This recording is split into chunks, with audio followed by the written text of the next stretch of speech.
Bonjour à tous et bienvenue dans les matinées bibliques. Aujourd'hui, nous allons voir le prophète Ézéchiel. Comme d'habitude, nous allons commencer par le replacer dans son contexte historique.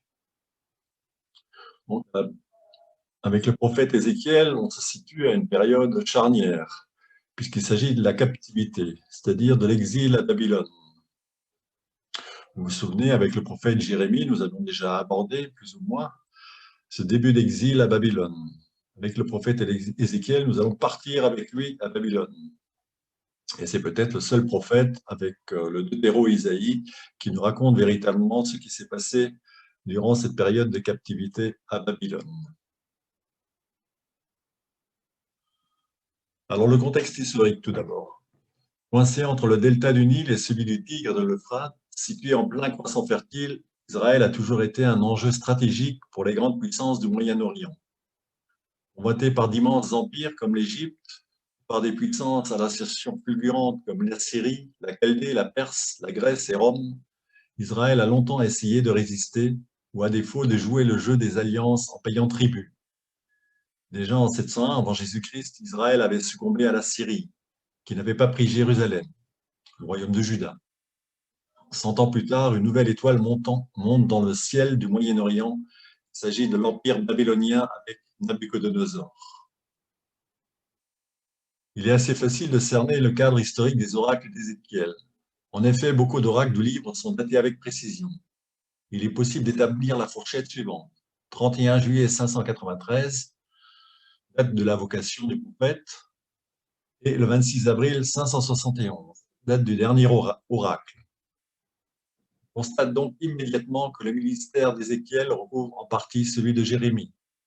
Le contexte immédiat est celui de la prise de Jérusalem. Le roi Joachim, tenu par son alliance avec le pharaon égyptien Nécho, refuse de se soumettre. En 597, la ville de Jérusalem tombe une première fois aux mains des Babyloniens qui déportent le roi Joachim et nomme comme roi à sa place son oncle Sédécias. Une chronique babylonienne nous informe de la date exacte, le 16 mars 597.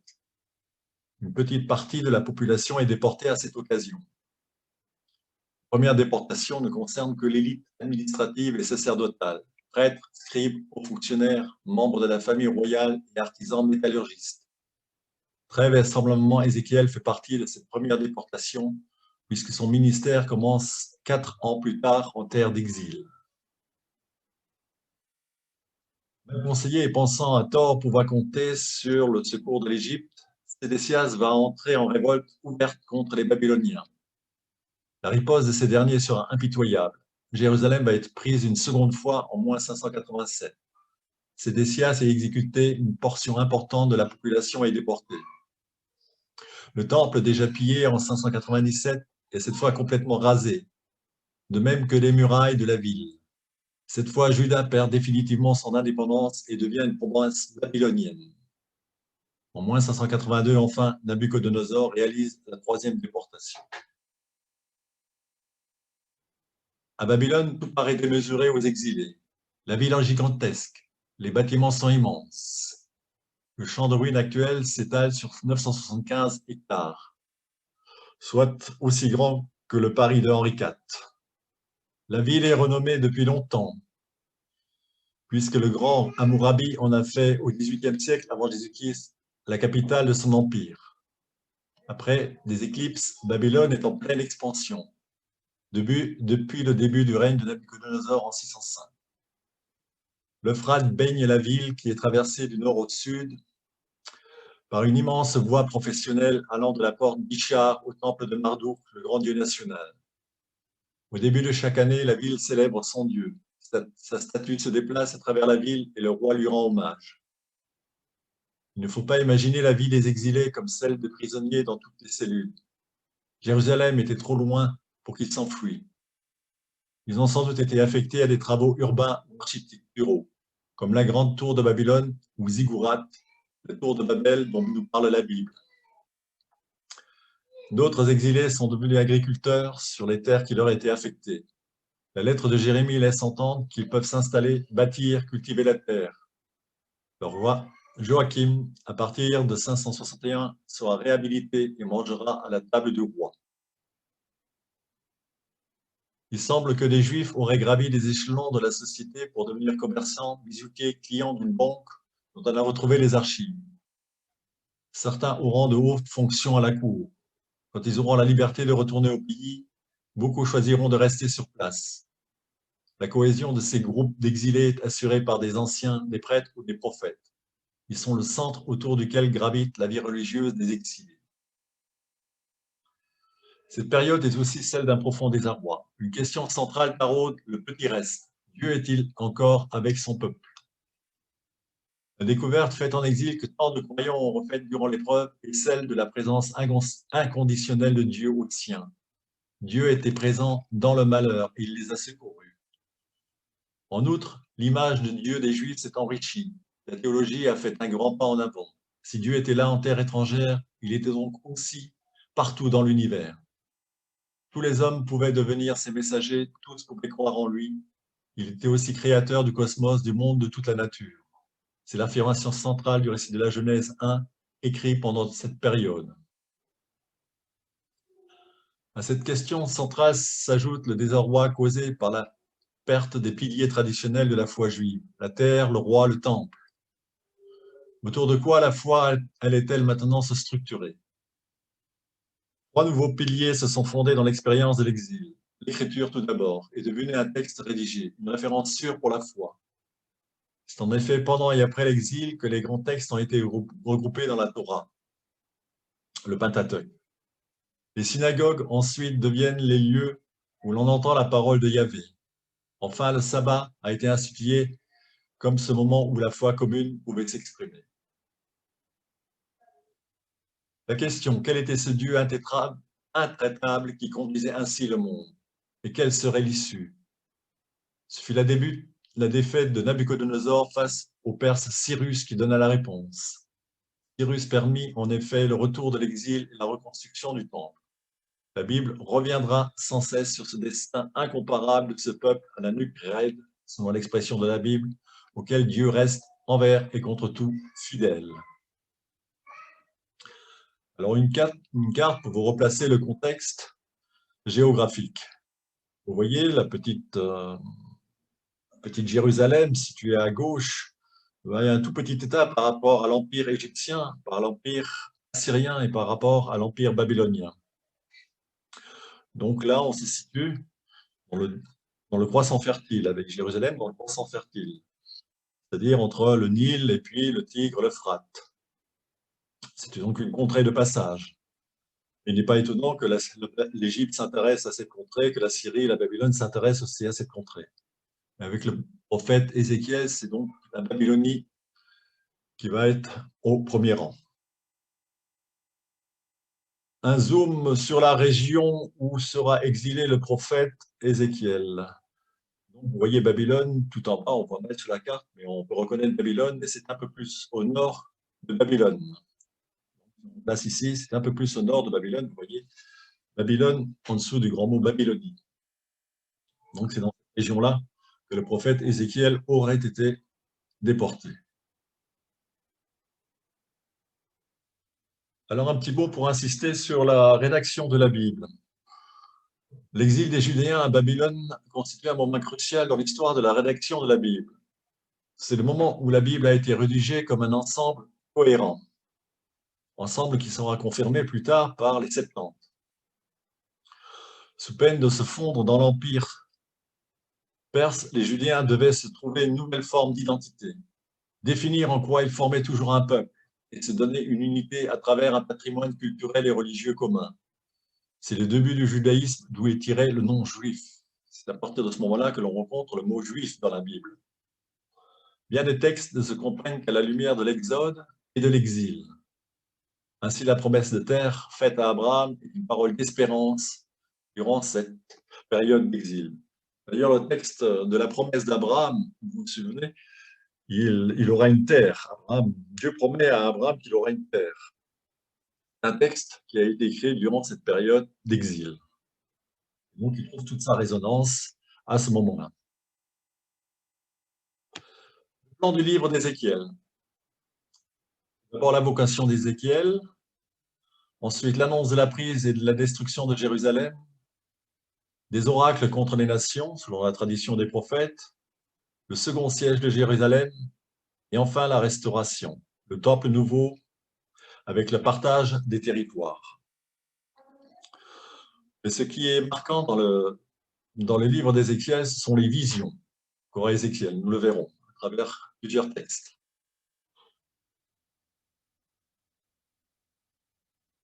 L'homme Ézéchiel, fils de Buzi, fut emmené à Babylonie, donc vers 597. Et il a été installé dans une colonie de Juifs, près du fleuve Kébar. Ézéchiel vécut là dans sa propre maison. Nous savons qu'il était marié, mais il perdit sa femme, celle qui était le désir de ses yeux. Nous disposons de fort peu de détails sur sa vie. Nous ignorons notamment s'il a eu des enfants. 4 ans après sa déportation, il fut appelé à servir comme prophète. À ce moment-là, il était âgé d'environ 30 ans. Comme Jérémie, son contemporain, Ézéchiel était aussi un sacrificateur. Voilà sans doute pourquoi la ville de Jérusalem et tout ce qui se rattache au temple à son serviteur joue un rôle central dans son livre. Le dernier oracle daté se situe en 571 avant Jésus-Christ. Le service de ce prophète s'étendit donc sur une période d'au moins 22 ans.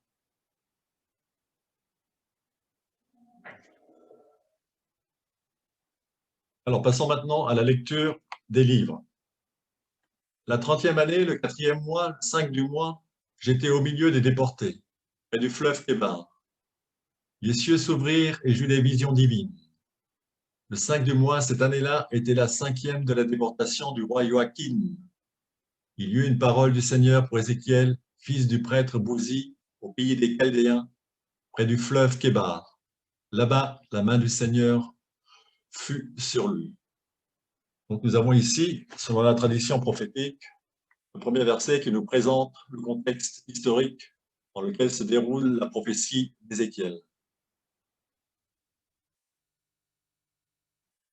Avec dès le début une vision de la gloire de Dieu.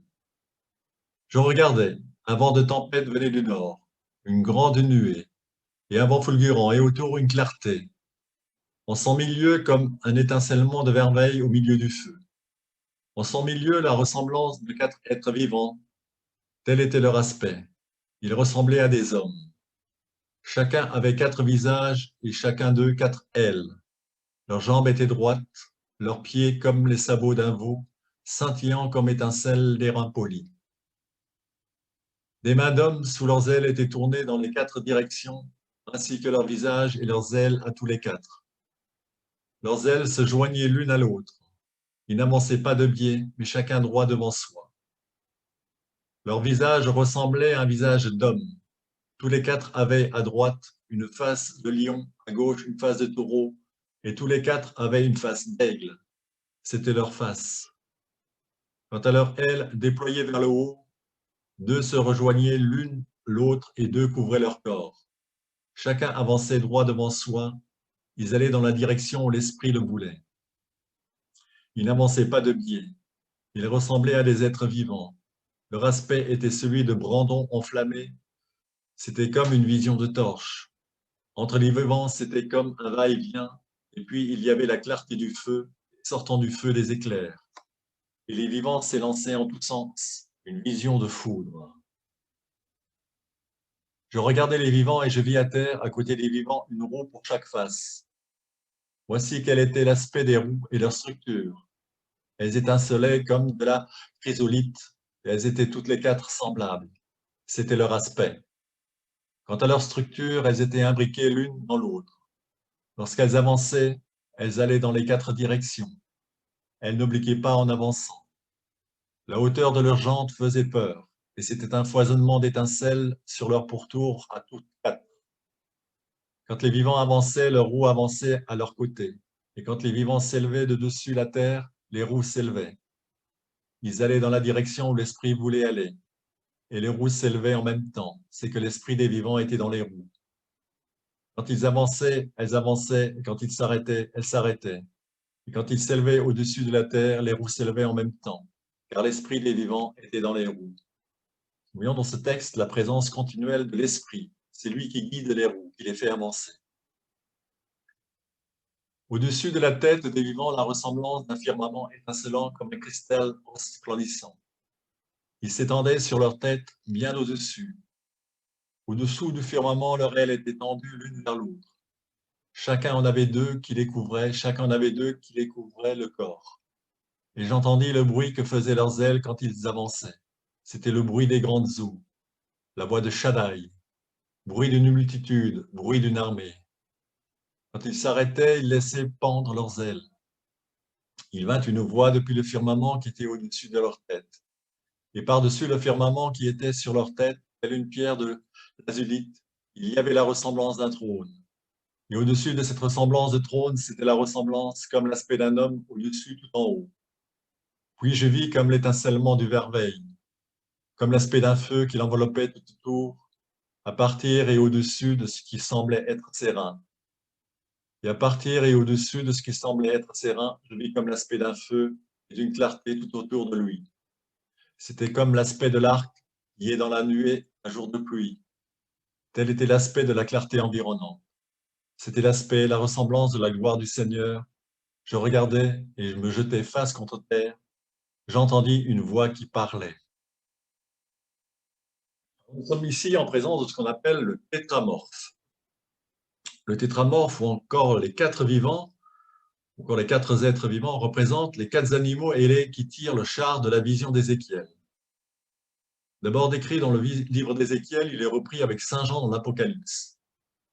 Plus tard, les pères de l'Église y ont vu l'emblème des quatre évangélistes, le lion pour Marc, le taureau pour Luc, l'homme pour Matthieu et l'aigle pour Jean. Nous savons que l'association entre différentes créatures et symboles était une pratique assez répandue en ancienne Égypte ainsi qu'en Mésopotamie. Sphinx égyptien, taureau ailé babylonien, harpie de la Grèce antique. Ces images étaient probablement familières à Ézéchiel, qui fut l'un des prophètes juifs à avoir vécu l'exil à Babylone. Si bien que d'après les biblistes, il est possible que sa vision ait été influencée par l'art assyrien, dans lequel ce genre d'association était effectivement assez courant. En Égypte, plusieurs temples représentent quatre gardiens du Créateur, chargés de constituer un rempart vivant autour de la demeure de Ré, Ra. Ils ont l'apparence d'un rapace, d'un lion, d'un serpent et d'un taureau. On trouve aussi ce symbolisme dans la figure du sphinx, animal mythique au corps de lion et à la tête humaine, aussi de faucon ou de bélier. Toutefois, c'est probablement en Mésopotamie où Ézéchiel prêche au début du VIe siècle avant Jésus-Christ, auprès des exilés juifs de Babylone, qu'il faut trouver l'origine des quatre vivants. Le panthéon assyro-babylonien comporte en effet des demi-dieux, des kéroubs, gardiens des villes et des palais et munis de nombreuses ailes. Ainsi, les monumentaux taureaux de Khorzabad visibles au Louvre. Ces demi-dieux étaient représentés dans quatre constellations diamétralement opposées dans le ciel babylonien. Le lion au sud, le taureau à l'est, l'aigle à l'ouest et le scorpion, en fait l'homme scorpion, au nord. Ces kéroubs seront repris dans la littérature biblique. Ce sont les kéroubim, les chérubins, gardiens de l'arche d'alliance. Ils peuvent aussi être rapprochés des séraphins, les brûlants de la vision du trône céleste qu'a Isaïe dans le temple de Jérusalem. Vu que les séraphins avaient 6 ailes, alors que les chérubins n'en ont que 4. Une vision un petit peu étonnante, une vision qui est bien ancrée dans la culture dans laquelle vit le prophète Ézéchiel. Des images du tétramorphe avec les 4 vivants, avec un zoom sur un des vivants. Vivants qui sont tous ailés.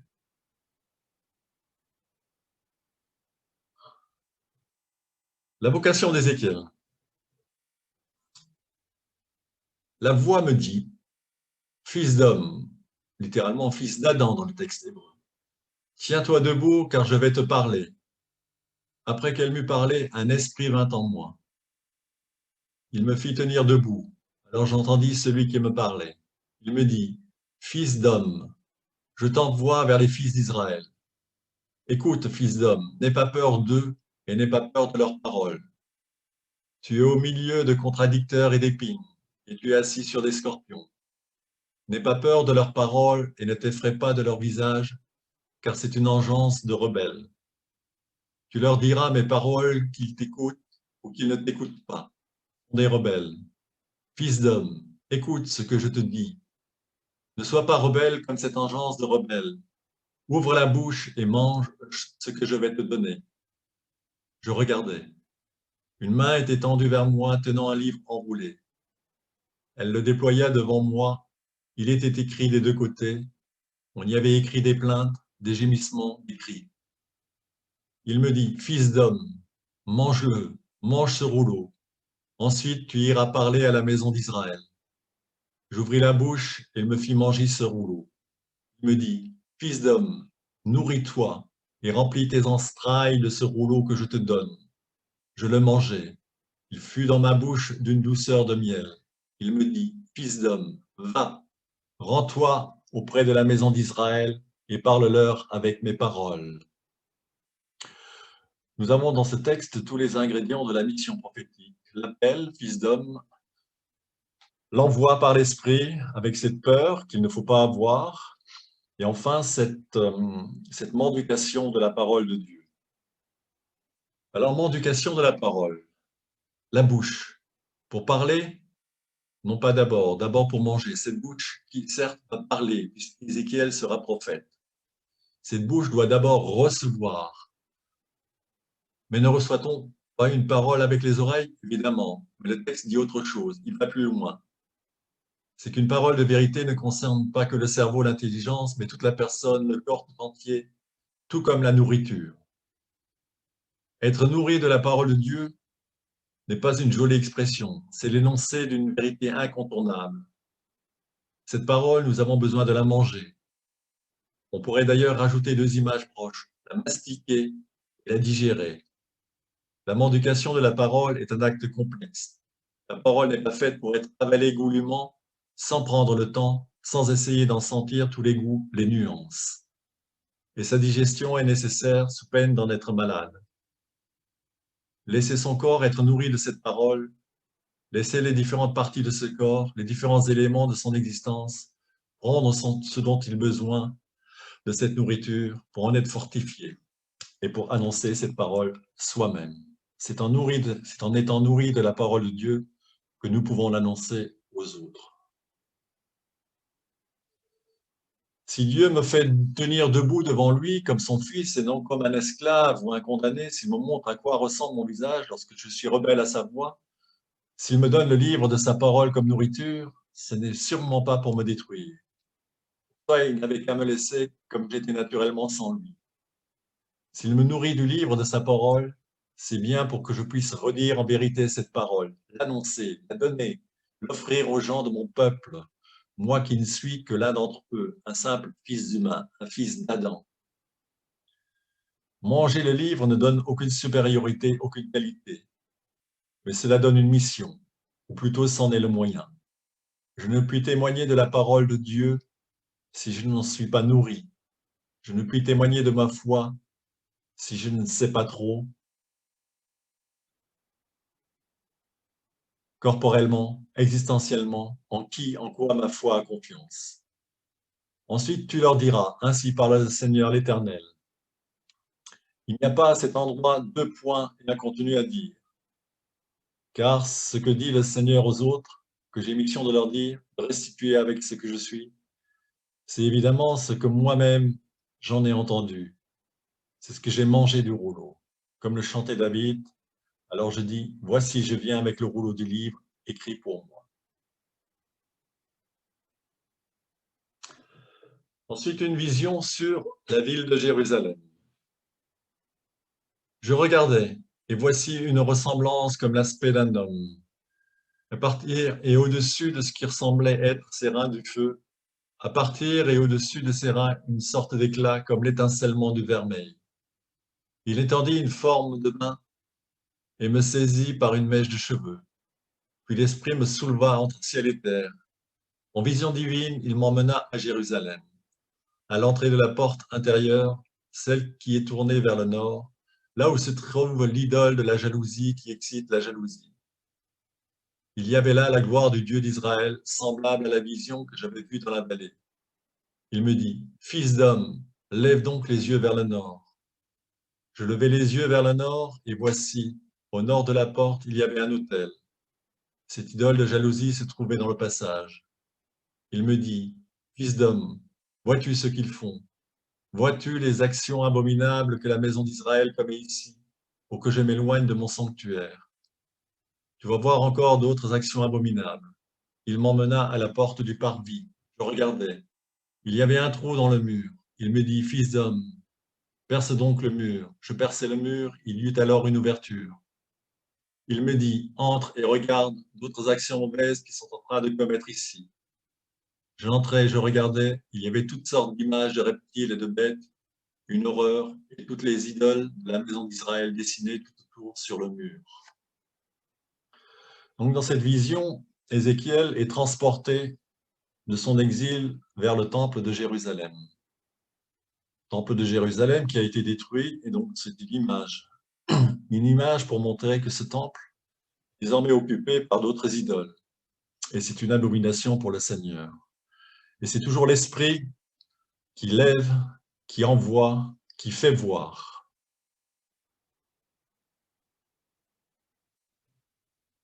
Une autre image du prophète Ézéchiel avec ce cœur de chair. Il y aura un autre texte un peu plus loin sur le cœur de chair, j'en ferai un commentaire un peu plus loin.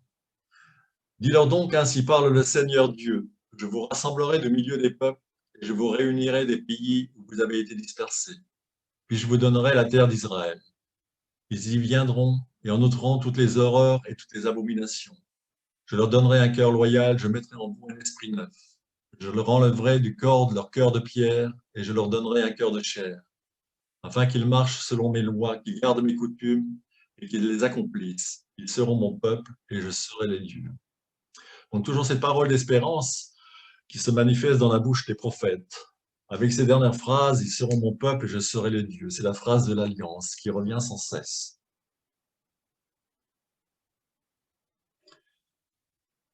Dieu a pris soin de son peuple. Il y eut une parole du Seigneur pour moi. Fils d'homme, fais connaître à Jérusalem ses abominations. Tu diras ainsi parle le Seigneur, Dieu à Jérusalem. Par tes origines et par ta naissance, tu es de la terre de Canaan. Ton père était l'Amorite et ta mère une Hittite. À ta naissance, au jour où tu es né, on ne t'a pas coupé le cordon. Tu n'as pas été lavé dans l'eau pour être purifié. Tu n'as pas été frotté de sel ni enveloppé de l'ange.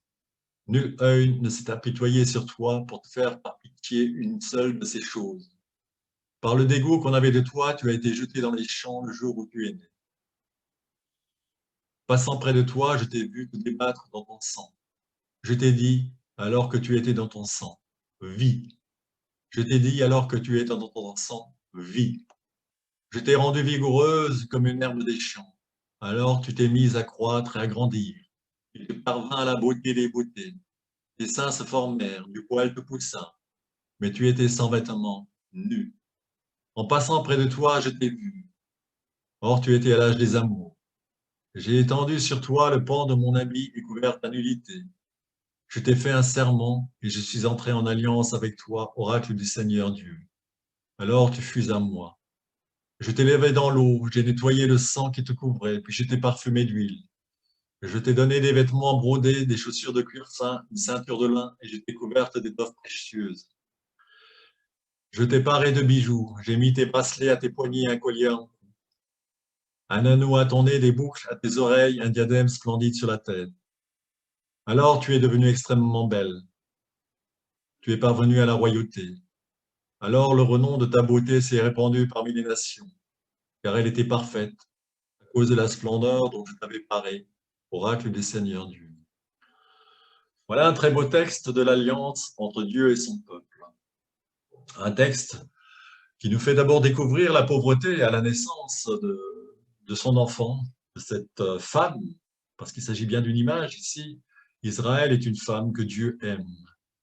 À l'image du prophète Osée qu'on avait déjà vu, ou encore du prophète Jérémie, qui compare en fait l'alliance entre Dieu et son peuple avec l'alliance entre Dieu et une femme. Ici donc à la naissance, c'est un bébé qui est dans son sang, un bébé abandonné. Et c'est Dieu qui s'en occupe, c'est Dieu qui va en prendre soin. On voit ici les nombreuses répétitions de l'action de Dieu. Je t'ai vu, je t'ai dit, je t'ai dit, je t'ai rendu, j'ai étendu, je t'ai lavé, je t'ai donné, etc. On voit l'agir de Dieu. Alors tu fus à moi. On voit ici cet attachement de Dieu entre le peuple, cet attachement de Dieu pour le peuple d'Israël. Tu fus à moi. Quel mari ou quelle femme ne dit pas autre chose finalement. Tu es à moi. Alors elle est devenue extrêmement belle, cette épouse, et elle est parvenue à la royauté. Donc ce texte d'alliance insiste sur l'agir de Dieu en cette période d'exil où le peuple finalement a tout perdu, pour rappeler ici la fidélité de Dieu. Et le texte se poursuit avec un contraste avec le texte précédent. Mais tu t'es fié à ta beauté et à la mesure de ton renom, tu t'es prostitué. Tu as prodigué des débauches à tout passant et tu as été à lui. Tu as pris de tes vêtements dont tu as bariolé les hauts lieux et tu t'es prostitué dessus. Que cela ne vienne ni ne se passe. Tu as pris tes splendides bijoux d'or et d'argent que tu avais donnés. Tu t'es fait des images viriles, tu t'es prostitué avec elles. Tu as pris des vêtements brodés dont tu les as recouverts. Mon huile et mon encens, tu les as déposés devant elles. Mon pain que je t'avais donné, la fleur de farine, l'huile, le miel dont je nourrissais, tu les as déposés devant elles en parfum pesant. Voilà ce que tu as fait, oracle du Seigneur. Tu as pris tes fils et tes filles que tu m'avais enfantés, tu les as sacrifiés à ces images. Il ne te suffisait donc pas de te débaucher. Tu as égorgé mes fils et tu les as livrés en les sacrifiant. Dans toutes les abominations et tes débauches, tu ne t'es pas souvenu des jours de ta jeunesse quand tu étais nu et sans vêtements, quand tu te débattais dans ton sang. Tu t'es prostitué aux fils de l'Égypte, tes voisins au grand corps. Ainsi, tu as multiplié tes débauches au point de m'offenser.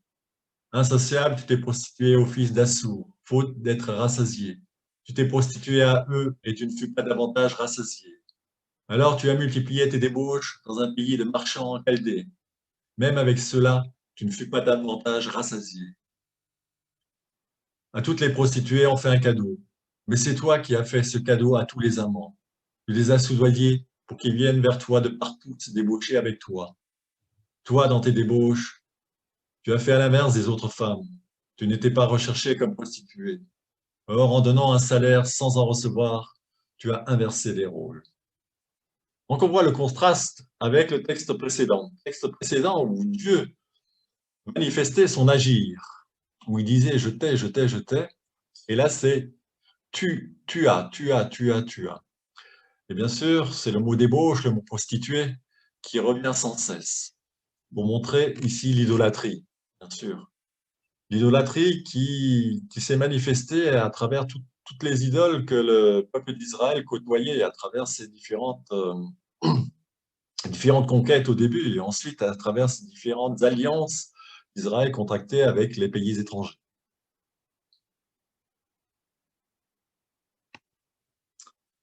Autre thème qui revient dans la bouche du prophète Ézéchiel, qui va devenir plus manifeste encore avec le livre de Job, que l'on verra ultérieurement, c'est celui de la rétribution.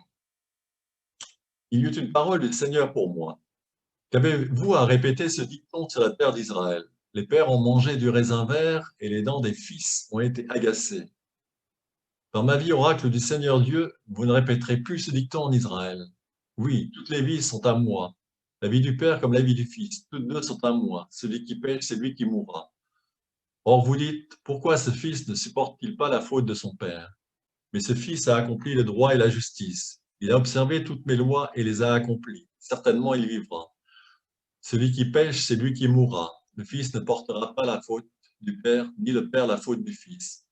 La justice du fils sera sur lui et la méchanceté du méchant sera sur lui. Donc, dans ce thème de la rétribution, on voit une croyance qui voulait que le fils porte la faute du père. Et il faudra attendre de nombreux siècles pour voir cette mentalité évoluer. Même Jésus sera obligé de répéter que ce n'est pas à la faute. Ce n'est pas parce que le Père a péché que le Fils est aveugle.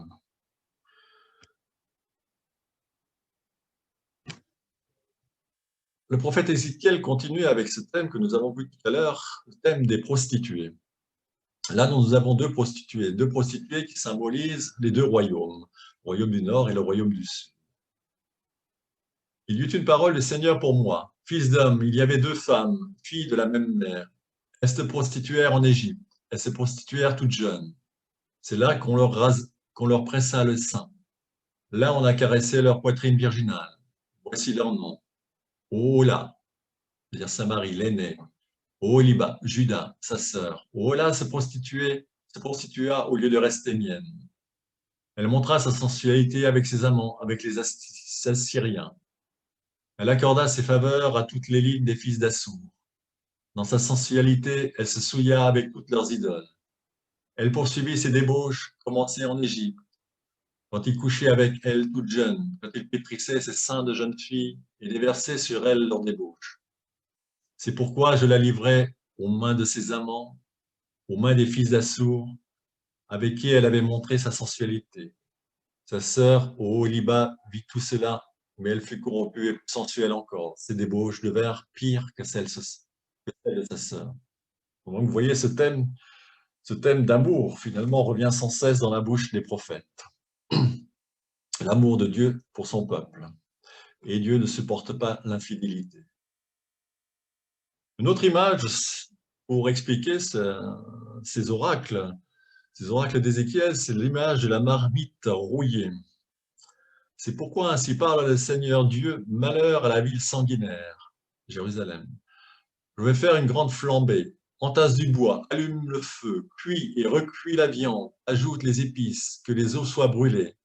Mets la marmite vide sur les braises pour qu'elle chauffe, que le bronze rougisse, que les impuretés fondent à l'intérieur et que la rouille se consume. Que d'efforts pour de la rouille. Pourtant, elle ne partira pas par le feu, la masse de rouille de cette marmite. L'impudicité est dans ta souillure.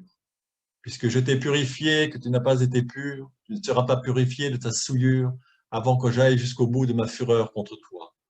Moi, le Seigneur, j'ai parlé. Tout cela vient, je le réalise. Je ne négligerai rien. Je serai sans pitié, sans repentir. On te jugera sur la conduite et sur tes actions, oracle du Seigneur Dieu. Donc, un oracle dans la plus pure tradition des prophétiques, où Dieu manifeste sa colère contre l'impudicité, contre la méchanceté, contre l'idolâtrie de son peuple. Ici, nous avons l'image d'une marmite rouillée. Il y a souvent beaucoup de rouille en nous qu'il est bien difficile d'enlever. Le texte relatif à la parole de son épouse, dont nous ne savons finalement rien, sinon qu'il était marié et qu'elle est décédée durant cet exil à Babylone. La parole du Seigneur me fut adressée. J'enlèverai brutalement celle qui fait la joie de tes yeux. Mais toi, fils d'Adam, tu ne te plaindras pas, tu ne gémiras pas et tu ne laisseras pas couler tes larmes. Garde ta peine pour toi et n'observe pas le deuil. Au contraire, noue ton ruban, ton turban et mets tes sandales comme d'habitude. Ne te couvre pas le bas du visage et ne manque pas de pain préparé pour les funérailles. Je m'adressais au peuple dans la matinée et le soir même, ma femme mourut. À travers ce texte, on voit les coutumes en cas de deuil, puisque Dieu demande à Ézéchiel de ne pas respecter ses coutumes pour ne pas manifester de tristesse. Oracle contre Tyr. On a des oracles là contre les deux nations qui sont très proches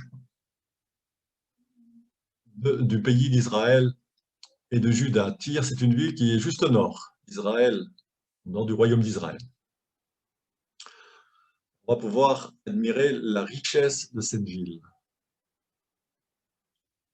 La 11e année après l'exil, le premier jour du mois, le Seigneur me dit: je m'adresse à toi, fils d'Adam, parce que les habitants de Tyr se moquent de Jérusalem en disant: ah, elle est anéantie, la ville par où tout le monde passait. À notre tour de nous enrichir, elle est en ruine. Eh bien, je le déclare, moi le Seigneur Dieu, j'interviendrai contre toi, ville de Tyr. Je te ferai attaquer par des peuples nombreux. Ils déferleront sur toi comme les vagues de la mer.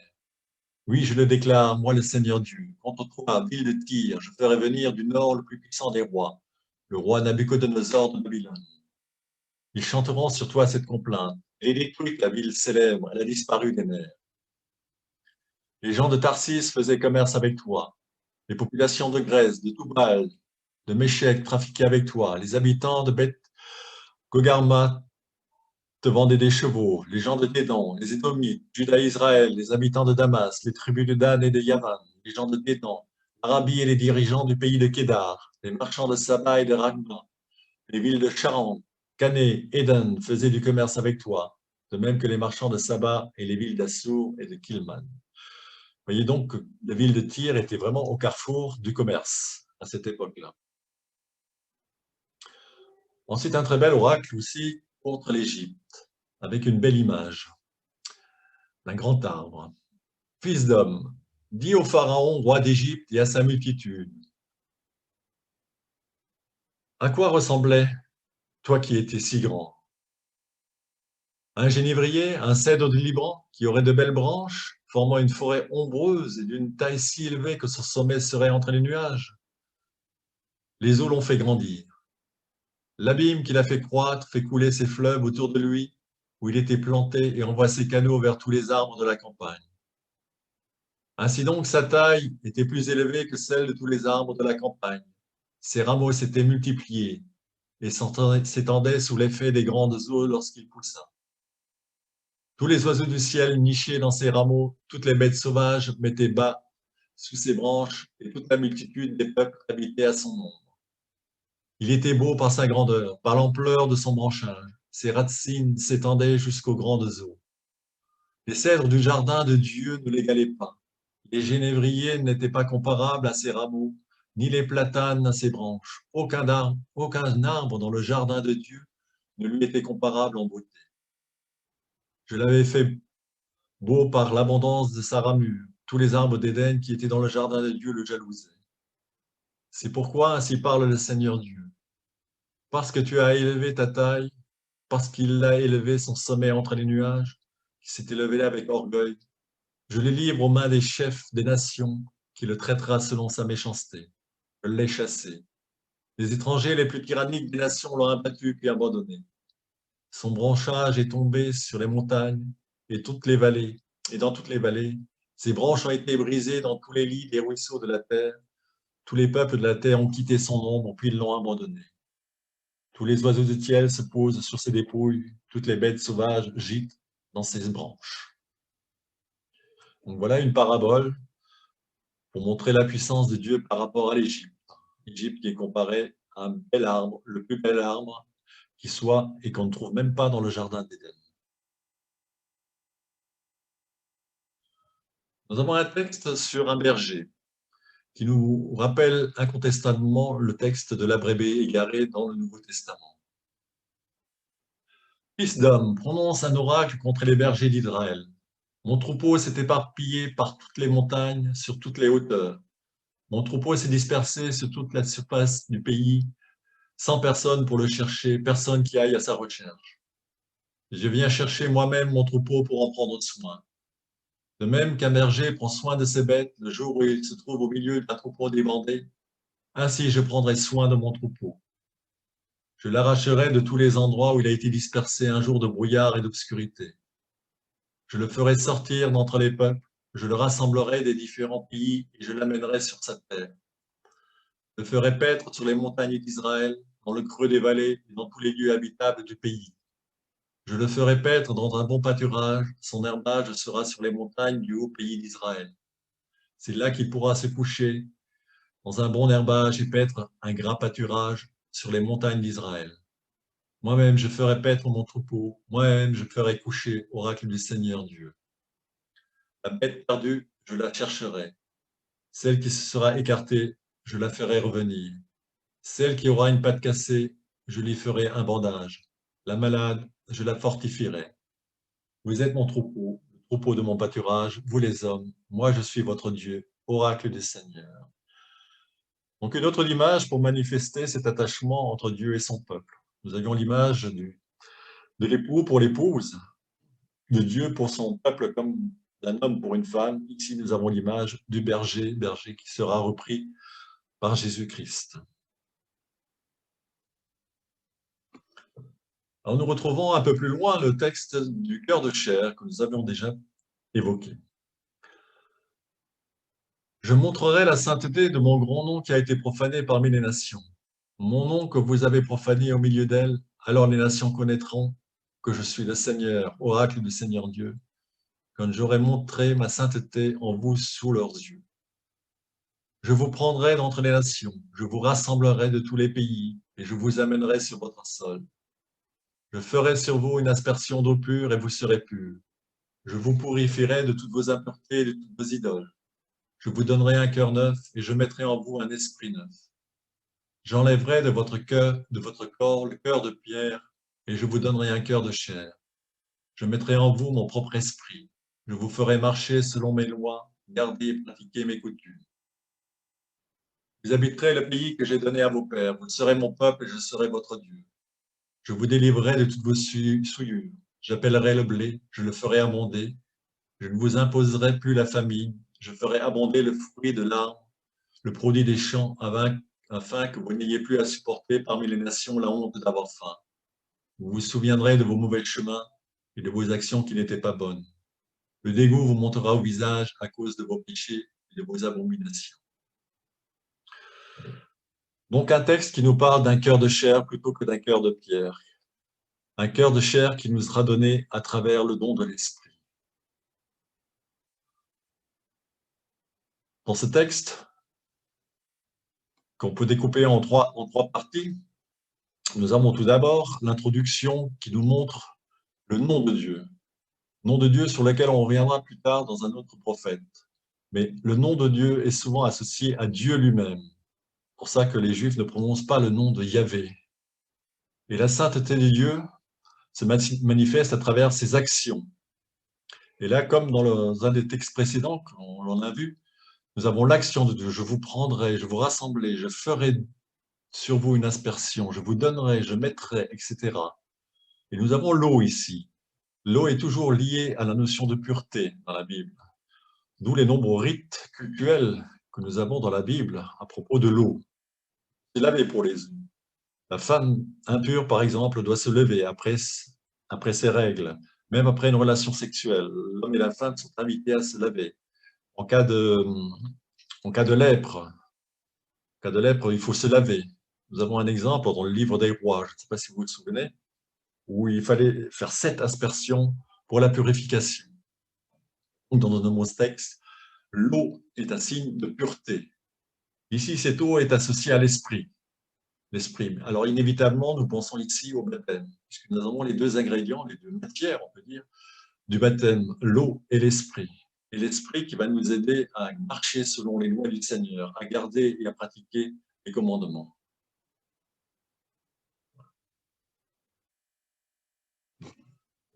La vision des ossements, sans doute le texte le plus connu du prophète Ézéchiel. Un texte plein d'espérance. Un texte qui manifeste une forme de résurrection. La main du Seigneur fut sur moi. Il me fit sortir par l'Esprit du Seigneur et me déposa au milieu d'une vallée. Elle était pleine de sements. Il me fit circuler parmi eux en tous sens. Ils étaient extrêmement nombreux à la surface de la vallée. Ils étaient tout à fait desséchés. Il me dit, « Fils d'homme, ces ossements peuvent-ils revivre ?» Je dis, « Seigneur Dieu, c'est toi qui le sais. » Il me dit, « Prononce un oracle contre ces ossements. Dis-leur, ossements desséchés, écoutez la parole du Seigneur. Ainsi parle le Seigneur Dieu à ces ossements. Je vais faire revenir en vous un souffle, vous viviez. Je mettrai sur vous des nerfs. Je ferai croître sur vous de la chair. J'étendrai sur vous de la peau. Je mettrai en vous un souffle et vous vivrez. Alors vous connaîtrez que je suis le Seigneur. Je prononcerai l'oracle comme j'en avais reçu l'ordre. Il y eut un bruit pendant que je prononçais l'oracle. Un mouvement se produisit. Les ossements se rapprochèrent les uns des autres. Je regardais. Voici qu'il y avait sur eux des nerfs.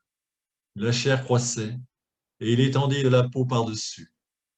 Mais il n'y avait pas de souffle en eux. Il me dit, prononce un oracle sur le souffle, prononce un oracle, fils d'homme.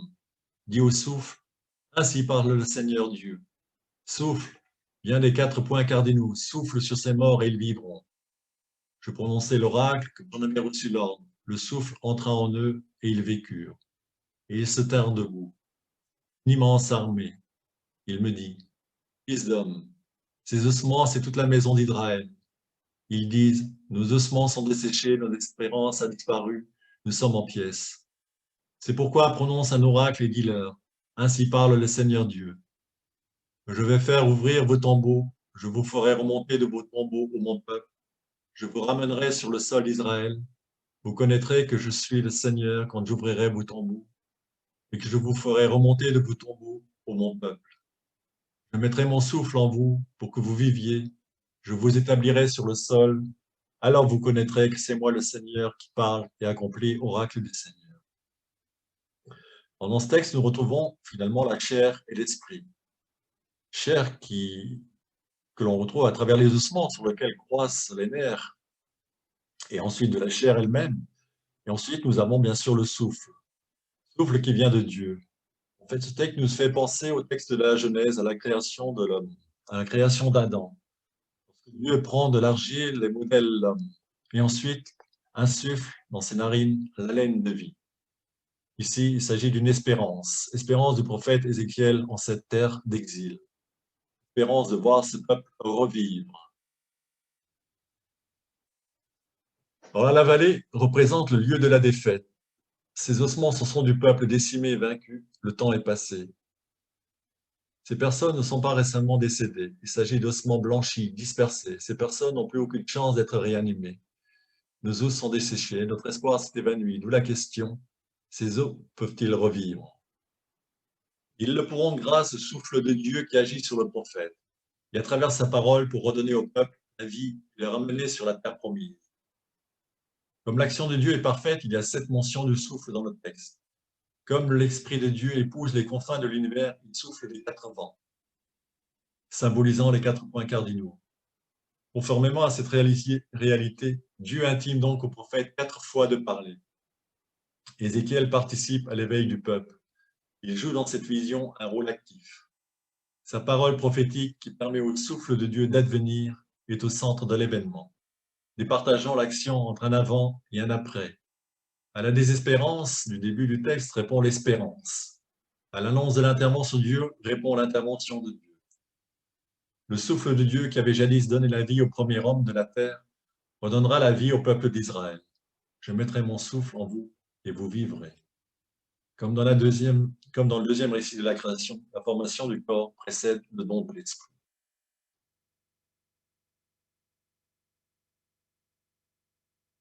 Voilà, nous en avons terminé avec le prophète Ézéchiel. Je vous propose de prendre un temps de silence sur ce texte des visions des ossements.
Maintenant, je vous propose de terminer par le Notre Père.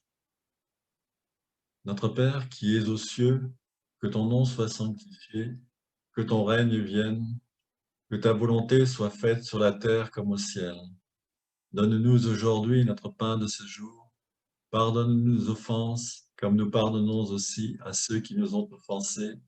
Et ne nous laisse pas entrer en tentation, mais délivre-nous du mal. Amen.